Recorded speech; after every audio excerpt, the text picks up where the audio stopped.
First, go to Apps, then Settings.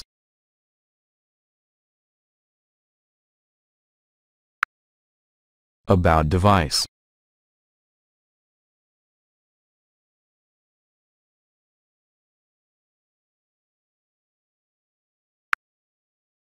Software info. Tap multiple times on build number, until it says developer mode has been turned on. Scroll down Settings, and click the new Developer Options menu.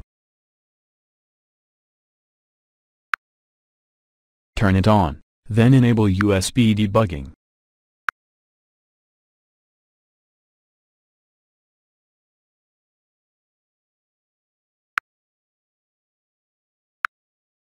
All done.